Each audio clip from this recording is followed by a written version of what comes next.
Okay, so I know that this topic has been covered before in great lengths amongst many other people, and obviously, it never really truly pans out. But something about this year just feels a little different. Obviously, we could tell by the amount of engagement and everything that happened during Gamescom, especially the big announcement of the new Call of Duty Black Ops 7. And one of the things that came out of it was Call of Duty actually ended up probably having one of the most disliked videos in YouTube history. And sadly enough, one of the other ones was also from Call of Duty. But this Black Ops 7 reveal probably didn't necessarily go the way they thought it was. And I'll start off here first. I don't know if it's necessarily has to do with Black Ops 7 itself, because quite honestly, we don't know. The game's not out yet. There's much more to be seen about it.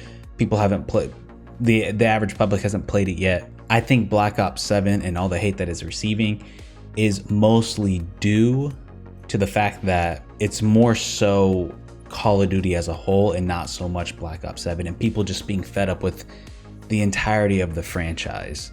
And the Black Ops 7 reveal ended up kind of being the punching bag that a lot of people took out on. So with that being said, I will say slight thing, kind of like my thoughts on the overall reveal was that honestly, the Inception type idea, Doctor Strange type breaking reality stuff seems kind of interesting. Obviously, it's not very Call of Duty. It's not very military shooter. It feels more psychological in that sense. So that looks kind of interesting. But when it comes to me, though, I have a hard time buying into it because of the lack of trust in the execution that they're going to bring to the table. I don't really know if this is really going to be the case. Obviously, the last few campaigns have been not very well received. The last one that I played that I actually really enjoyed was Cold War. But even that one, and then 2019, outside of that, it's been a slew of kind of mediocre ones. And then you had the likes of Infinite Warfare, which surprisingly enough was at the time one of the most hated dislike videos on YouTube. Ended up having a pretty great campaign. Maybe this is the case here. But one of the things that I did notice that they're bringing back is it almost feels like it's an Advanced Warfare / Infinite Warfare / Black Ops 3 jetpack style of game.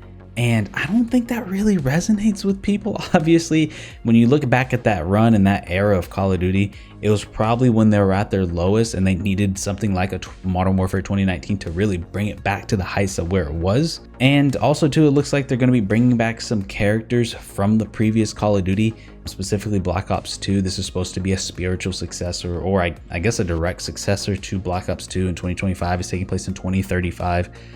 But man, I don't know. I'm not sold on it. I have a hard time buying into the trust of it.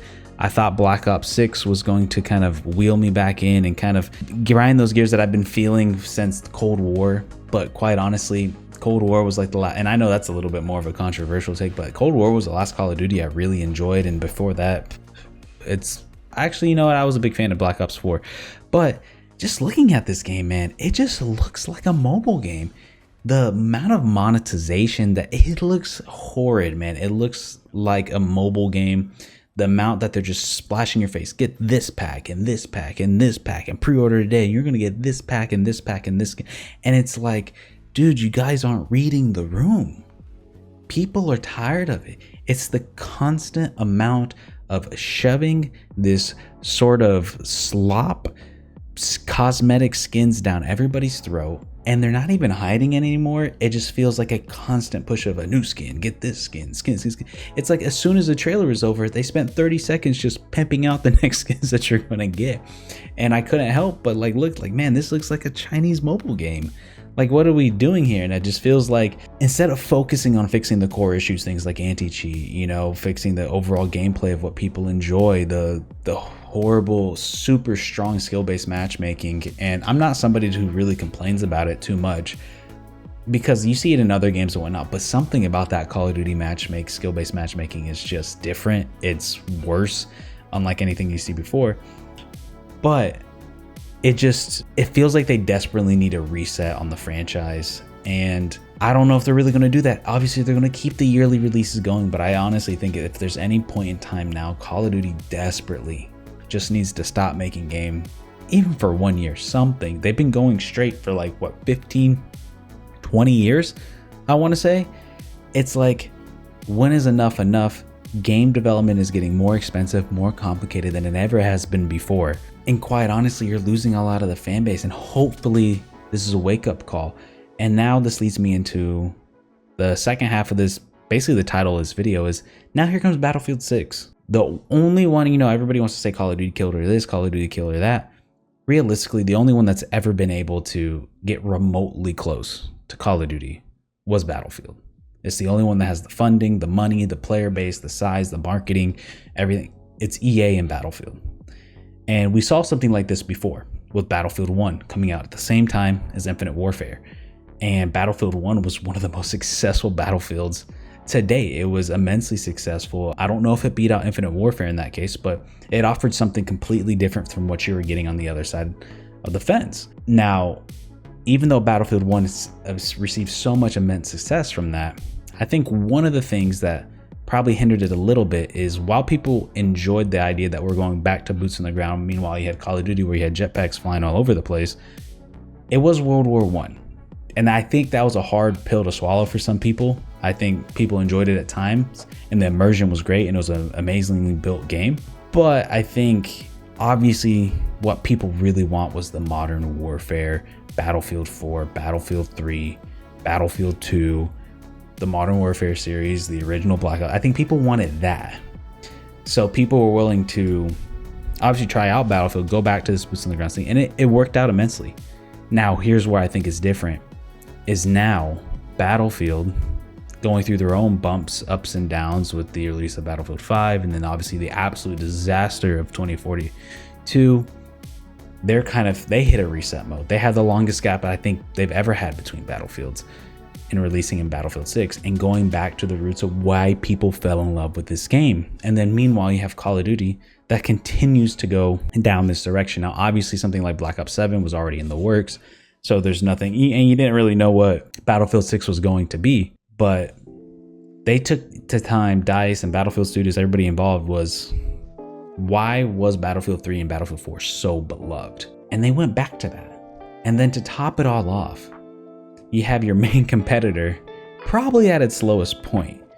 So to me, this is the best opportunity they've ever had to truly eclipse it. I mean, hitting 1 million players in like 10 minutes or something like that, 20 plus million players in the beta within a day, like that is insane numbers. And I don't think COD's going to hit that at all. Obviously Steam is Steam, so you never really know, but quite honestly, I think there's a reason why they put Call of Duty on Game Pass. I wouldn't be surprised. Obviously we don't know the numbers, but clearly before Game Pass there was a certain stagnation, and Microsoft felt that it was needed to do that. And I'm sure like Battlefield 6 was the most popular Call of Duty ever. I think it had the most players, but with the help of Game Pass. And I think Game Pass is what helps them a lot, versus Battlefield doesn't necessarily need that. And I don't want to get all the praise to Battlefield yet, because obviously the game isn't out yet.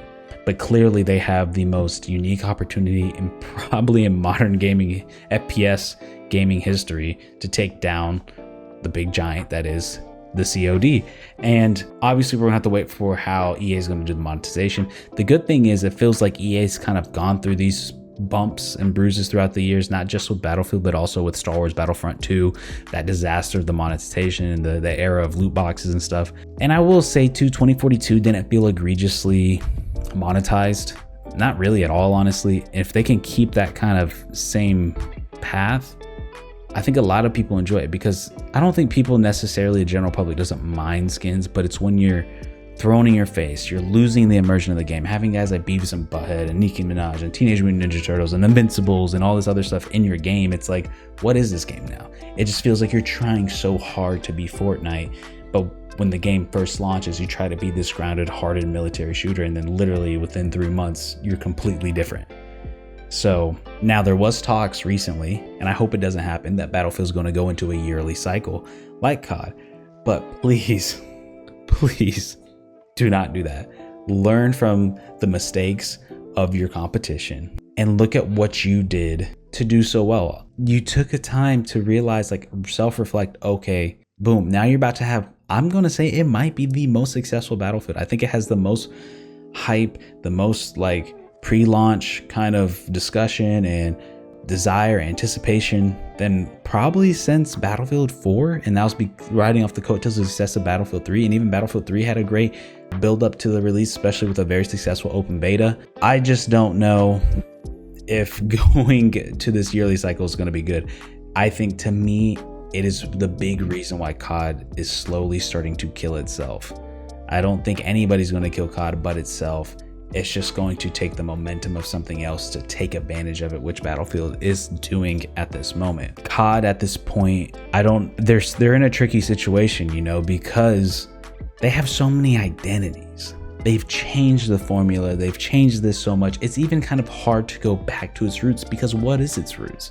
You have two separate lines of Black Ops and Modern Warfare. Then you have this Advanced Warfare, Infinite Warfare era, Jetpack era. Then you have this Black Ops timeline. Then you have Zombies. And then you have Warzone, which they tried to cater to so many people, and so many people came in at a different time. And then obviously generations come in. I mean, it's been 20 years, so there's people that grown up or teenagers and stuff playing Call of Duty at a different time frame than maybe what I've played back in World at War. There's too many identities, because my ideal COD and the COD I think of going back to the roots is different than what somebody else was. And I think in that way, because they're constantly trying to change things up and bring in new people and try to cater to everybody, they don't really have an identity right now.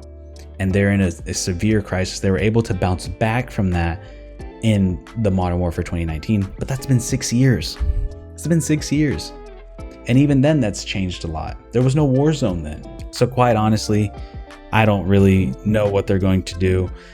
And look, I don't want COD to die. COD was one of my first loves. It was one of the first games to really bring me into the enjoyment of gaming. You know, I've gamed, but it wasn't until COD where I discovered online gaming and all this other stuff. So they just need to take the time to figure it out. I think right now they're going to have to take the L. I think Game Pass is going to save them a lot. I think a lot of people are going to try it out and see what's up. But I truly believe this will be the first time Battlefield will truly overtake Call of Duty.